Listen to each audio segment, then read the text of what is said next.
You've probably heard that term stewardship tossed around, right?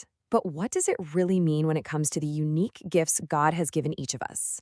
Well, today we're going to dive into this really powerful idea that we are saved to shine and called to bless. Let's break down what it actually looks like to be a good steward of our spiritual gifts.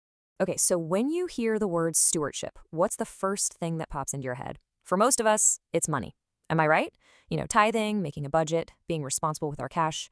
And yeah, that's absolutely a huge piece of the puzzle. But it doesn't stop there. The whole idea also stretches to our physical health. Being a good steward of the body God gave you, thinking about what you eat, getting some exercise, making sure you rest, that's another way we often think about it. And then, of course, there's the big one, our time. I mean, we all get the same 24 hours in a day, don't we?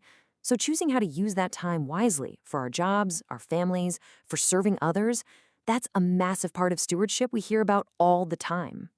Okay, so money, health, time. Check, check, check. But what about the other stuff? Those unique talents and abilities that aren't just about the physical or material world. What on earth does it mean to be a steward of our spiritual gifts? And this is where things get really, really important. Because when a whole community of people isn't thinking about these gifts, it can lead to this quiet but huge problem. You could even call it a tragedy. Listen to this. The tragedy is not lack of gifting. The tragedy is unused gifting. Wow. Think about that for a second. The issue in our churches and communities isn't that people lack talent. No way. The real heartbreak is that those gifts are just sitting there. They're dormant, undiscovered, and completely unused. So, how do we fix this? What's the answer to this tragedy of unused gifts? Well, it all starts with a total shift in how we see ourselves. We have to completely rethink our role and the way we look at our own abilities. And the foundation for this whole idea is right here in 1 Peter. It says, as each one has received a gift, minister it to one another as good stewards of the manifold grace of God. Now, this isn't just a nice little suggestion. It's a command. And notice the words, each one. That means you. It says we all have a gift, and our job, our role, is to be a good steward of God's amazing grace by using it to serve each other. Okay, so what is a steward really? Here's the key difference. A steward isn't an owner. Think about it. Our gifts aren't personal trophies to stick on a shelf and admire. Nope. A steward is more like a manager. Someone who's been handed a set of really valuable tools and told, hey, use these to get the job done for the one who owns them. All right, so if we're managers holding these entrusted tools, what's next? This is where we get practical. It's all about how we first discover and then deploy the gifts God's given us. And here's a super simple but really powerful way to think about it. 2 steps, saved to shine and called to bless. Saved to shine, that's the discovery part. It's about realizing what gift you have and not hiding it. But it's not enough to just shine, right? That's where called to bless comes in. That's the action part, actually using your gift to serve and build up everyone around you. So what kind of tools are we even talking about? Well, they can be all sorts of things. It might be the gift of teaching, someone who can just make complicated things seem simple. Or maybe it's hospitality, that natural ability to make people feel seen and welcome.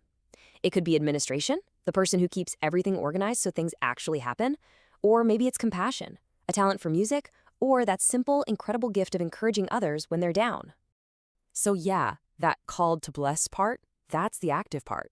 That's taking whatever gift you have and putting it to work for everyone else. It's all about service, not about getting a title or a status. It's just about faithfully using the tool you've been handed. Okay, let's get real for a second with a few questions to ask yourself. First one, am I actively serving in my local church? Like really? Or am I more of a spectator, just sitting on the sidelines? Because stewardship, well, it demands action. And the next question kind of builds on that. It's not just about using your gift. Are you developing it? Are you practicing, learning more, sharpening that skill? A good manager doesn't just let their best tools get rusty in the shed. And here's the last one, and this one really takes stewardship up a notch. Am I mentoring someone else? Because you see, true stewardship is about multiplication. It's about passing on what you've learned and helping pull up the next person behind you. So why is this such a big deal? Why does all this matter? Well, because when we make that shift from just watching to actively serving, it doesn't just change us. Oh no, it has this huge ripple effect on everyone. It really gets down to this core idea. In the body of Christ, there are no spectators. There's nobody warming the bench. Every single person is on the field, playing a crucial part in the game. And this quote from Ellen White just nails it. To every man is given his work. See that? It's universal. This isn't just a job for the pastor or for a few super talented people. The call to get to work, to use our gifts, is for everyone. Nobody gets a pass. Nobody is left out. Just let this sink in for a minute. Every single member is a minister. Your ministry might not look like preaching from a pulpit. Your ministry might be welcoming people at the door, organizing a spreadsheet, making a meal for someone, or singing a song. But make no mistake, it is a ministry. And here's the bottom line, plain and simple. A church doesn't get strong because of a fancy building or even a great speaker.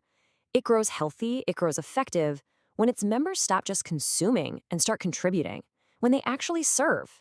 And this is such a beautiful picture of what happens when this works. Think about it. One little light is nice, but when all those individual gifts, the teaching, the organizing, the compassion, the encouragement, when they all start working together, the light doesn't just get a little bigger, it multiplies. It becomes this brilliant beacon that shines so much brighter for everyone to see. So, we're going to leave you with this final thought. The question isn't if you have a gift, because you do. The real question is this: what is the specific tool that God has placed in your hands? And what are you going to do with it? How are you, as a good steward, going to use it to bless others?